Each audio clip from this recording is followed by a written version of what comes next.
Hello and welcome. I'm Cher the Shadow Walker, and today I'm taking a look at the last 48 hours on residential hauntings. And I'm starting with Manitoba.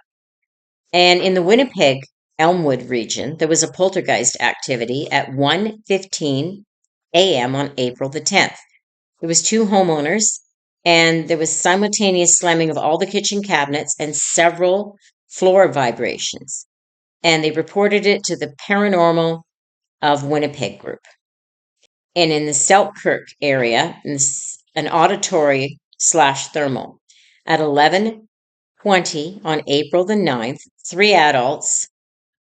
What happened was localized shattering sounds with no physical breakage and a temperature drop of 10 Celsius. And they reported it to the Winnipeg Paranormal Group. And a shadowy entity in Brandon in the historic downtown area at 3:40 a.m. on April the 11th. One resident witnessed a solid black entity standing in the bedroom, and the light absorbed it when they turned it on, and they reported it to a private investigator. I don't say who.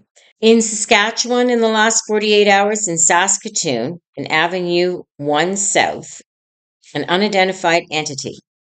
At 3:45 a.m. on April 9th, one person, a resident, in their home witnessed a solid shadow seen during an emergency response, localized electrical failure, and they reported it to private investigator group in Saskatoon.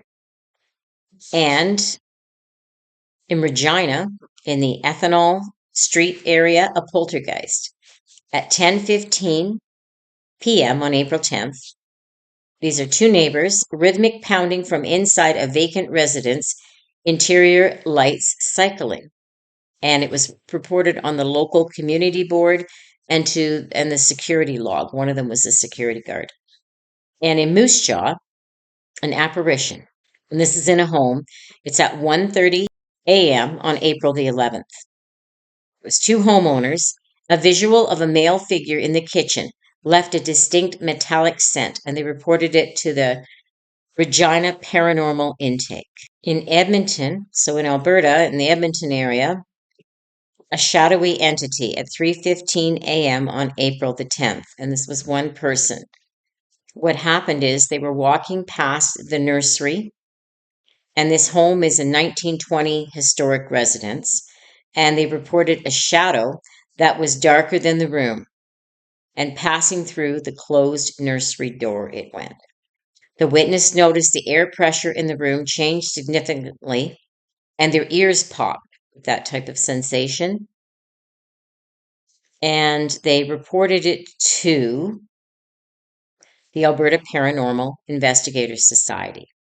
And a poltergeist in the Calgary area in Bridgeland on April the 9th at 10:30 p.m., two adults, smart home devices, lights, locks, etc., cycling rapidly, rhythmic pounding under the floor. And they reported it to the Calgary Paranormal Investigators. And in Lethbridge, an unidentified entity at 1:50 a.m. on April 11th, three adults, auditory sobbing in the walls, visual of a kitchen chair stacked in silence. So I guess the kitchen chairs were stacked in silence, and they reported it to just a private person.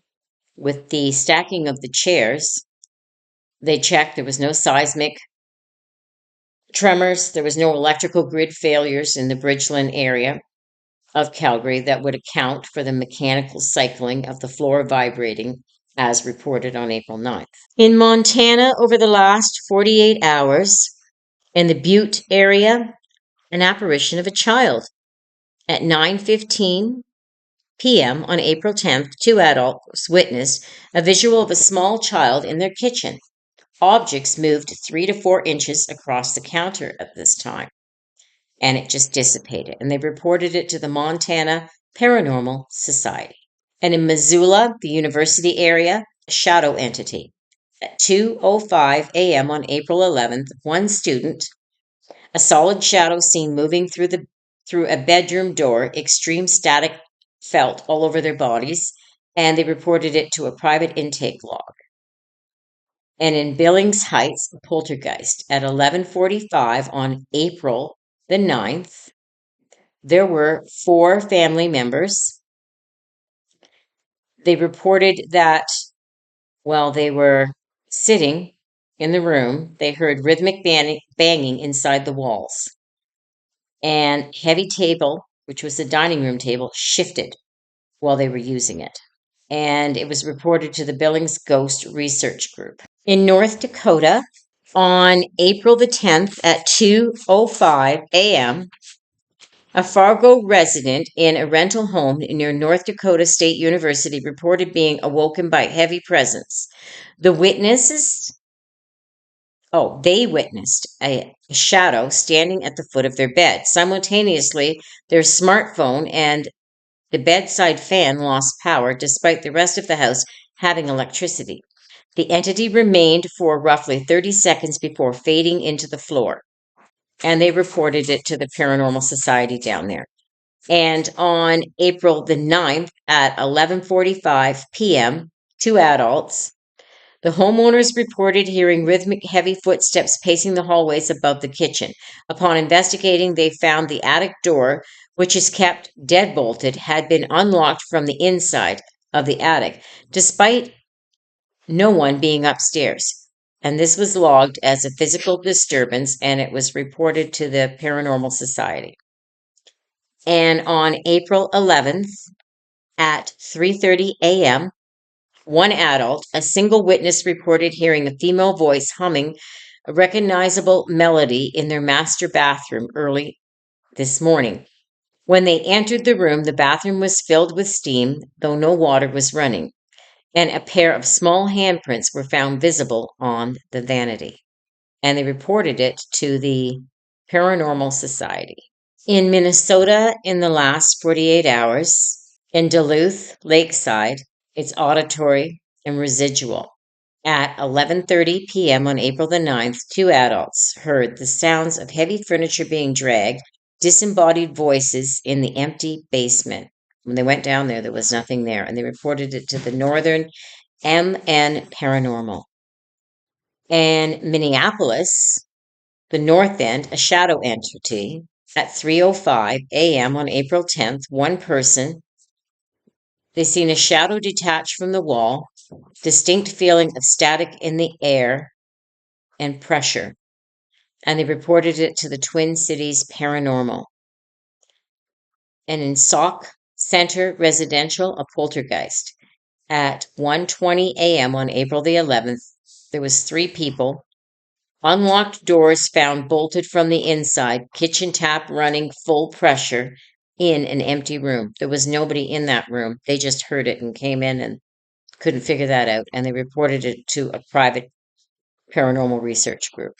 And in Anatoke, in Minnesota, in the last 48 hours, in Duluth, Lakeside, it's auditory and residual. At 11:30 p.m. on April the 9th, 2 adults heard the sounds of heavy furniture being dragged, disembodied voices in the empty basement. When they went down there, there was nothing there, and they reported it to the Northern MN Paranormal. And Minneapolis, the North End, a shadow entity, at 3:05 a.m. on April 10th, one person, they seen a shadow detach from the wall, distinct feeling of static in the air and pressure, and they reported it to the Twin Cities Paranormal. And in Sauk Center Residential, a poltergeist. At 1:20 a.m. on April the 11th, there was 3 people.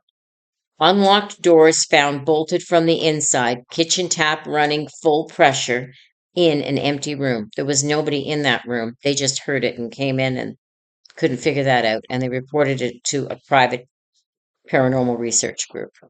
And in Anatoke, unidentified entity at 4:45 a.m. on April the 11th, one resident, deep, gravelly whisper heard in the bedroom, sudden movement of a heavy oak dresser, moved a few inches, and they reported it to the Anatope Spirit Society. In Ohio, in the last 48 hours, a shadow entity in Old Brooklyn at 3:20 on April the 10th, that's AM, one resident, solid black mass blocking the doorway, non-reflective and silent.